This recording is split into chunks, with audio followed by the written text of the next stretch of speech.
Hello friends, good morning. எல்லோரும் எப்படி இருக்கீங்க? இன்றைக்கி என்னோடய டே எப்படி ஸ்டார்ட் ஆச்சுன்னு இந்த விலாகில் பார்க்கலாம். இந்த நேச்சர் சீன்ஸில் கொஞ்ச நேரம் மாடியில் பார்த்துட்டு வந்துட்டு கீழே வந்து தான் கோலம் போட்டேன். கோலம் போட்டுட்டு ட்ரெஸ் எல்லாம் கொஞ்சம் வாஷ் பண்ண வேண்டியிருந்தது. மிஷினில் எல்லாத்தையும் லோட் பண்ணிவிட்டு கிட்ஸுக்கு வந்து சிம்பிளாக ஏதாவது ஒரு பிரேக்ஃபாஸ்ட் பண்ணி கொடுக்கலாம் அப்படின்னு சொல்லிட்டு பால் நல்லா காய்ச்சி வச்சுருந்தேன். வெள்ளை அவல் தான் இன்றைக்கி எடுத்துக்கிட்டேன். வெள்ளை அவலை நல்லா வாஷ் பண்ணி க்ளீன் பண்ணிவிட்டு சுத்தமாக மண் இல்லாமல் க்ளீன் பண்ணிக்கணும். அது க்ளீன் பண்ணிவிட்டு பாலில் ஆட் பண்ணி கொஞ்சமாக நாட்டு சக்கரை இல்லைனா சக்கரை போட்டுக்கலாம். இன்றைக்கி நான் லைட்டாக சக்கரை தான் போட்டேன். சக்கரை போட்டு அவங்களுக்கு ஊற வச்சுருந்தேன், அவங்க எழுந்திரிக்கிறதுக்குள்ளே ரெடி பண்ணிடலான்ட்டு. இது வந்து முதல் நாள் நைட்டு வந்து ஐஸ்கிரீம் ரெடி பண்ணியிருந்தேன். கிட்ஸ் வந்து ஐஸ்கிரீம் கேட்டுகிட்டே இருக்காங்க அப்படின்னு சொல்லிட்டு வீட்டில் ஹோம்மேடாக பண்ணியிருந்தேன்.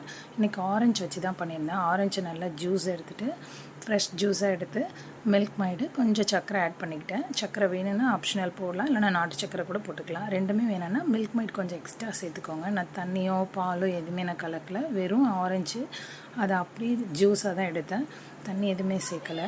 நீங்களும் அதே மாதிரி செஞ்சு பாருங்கள். நான் மில்க் மைடு எனக்கு தேவையான அளவு போட்டுக்கிட்டேன். உங்களுக்கு எவ்வளோ தேவையோ அந்த அளவுக்கு போட்டுக்கோங்க.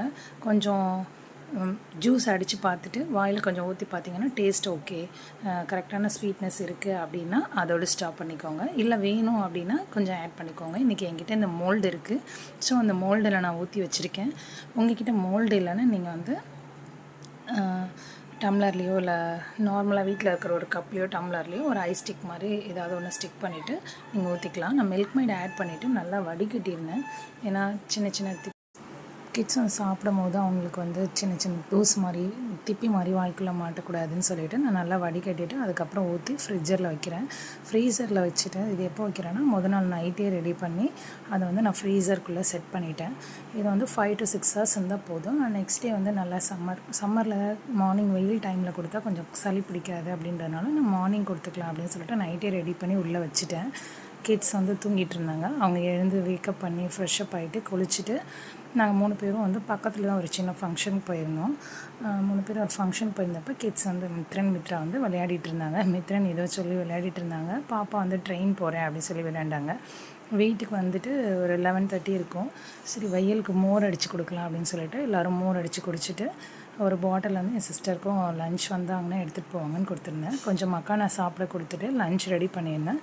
லன்ச் சாப்பிட்டு முடிச்சுட்டு அவங்க வந்து தூங்க போயிட்டாங்க. தூங்கினது வந்து நான் எடுக்கல கிளிப்பிங்ஸ்.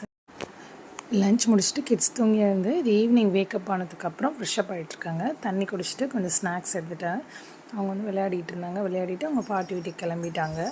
வெளியில் கொஞ்சம் நேரம் ப்ளே பண்ணிகிட்டு இருந்தாங்க. ஸ்நாக்ஸ் எடுத்து அவங்க பாட்டி வீட்டுக்கு கிளம்பியாச்சு. அவங்க விளையாடிட்டு இருக்க டைம்லேயே நான் வந்து டின்னர் ரெடி பண்ணிகிட்டு இருந்தேன். சப்பாத்தி போட்டுட்ருந்தேன். சப்பாத்தி கிட்ஸுக்கு வந்து பூரி கேட்டிருந்தாங்க. அதனால் சப்பாத்தி ரெடி பண்ணி பூரி போட்டுட்டு அதுக்கு வந்து கொஞ்சம் கார சட்னி மாதிரி பண்ணியிருந்தேன். ஆனியன்லாம் போட்டு கார சட்னி மாதிரி பண்ணி ரெடி பண்ணியிருந்தேன். அன்றைக்கி டின்னர் வந்து நாங்கள் சப்பாத்தி பூரி ரெண்டுமே ரெடி பண்ணியிருந்தோம். இது என்னதுன்னா வந்து ஃப்ரீசரில் வந்து என்ன வைக்கிறேன்னா ஃபிஷ்ஷுக்கு வந்து மசாலா தடவி செட் பண்ணி வச்சுருந்தேன். கிட்ஸுக்கு மறுநாள் பண்ணி கொடுக்கலாம் அப்படின்னு சொல்லிட்டு வாங்கினதை நல்லா க்ளீன் பண்ணிவிட்டு மசாலா போட்டு ஃப்ரீசரில் வச்சுருந்தேன்.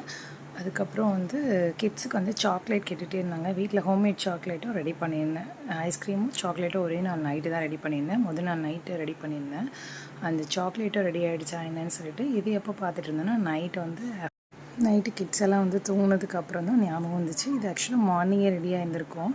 முதல் நாள் நைட்டே ரெடி பண்ணியிருந்தோம். மார்னிங் ஒரு ஆஃப்டர்நூனுக்குள்ளே செட் ஆகிருக்கும். நான் எடுத்து பார்க்க மறந்துட்டேன் ஃபங்க்ஷன் போயிட்டு வந்தனால. பார்த்துட்டே இருக்கும்போது என் பையனும் பின்னாடியே வந்துட்டான். 2 மோல்டு வச்சுருக்கேன். 1 to 3 0லேருந்து 1 to 3 வரைக்கும் இருக்கும். இன்னொன்று வந்து ஸ்டாரு, ஃபிஷ்ஷு, டால்ஃபின் அந்த மாதிரி 2 மோல்டு வச்சுருக்கேன். 2 மோல்டுமே ஹோம்மேடாக வீட்லேயே ரெடி பண்ணியிருந்தேன். அதுதான் பார்த்துட்டு இருந்தேன். சரி எப்படி ரெடியாக இருக்கேன்னான்ட்டு. நல்லாவே வந்துருந்துச்சு. என்னோடய டே இன்றைக்கி இப்படி தான் முடிஞ்சிச்சு.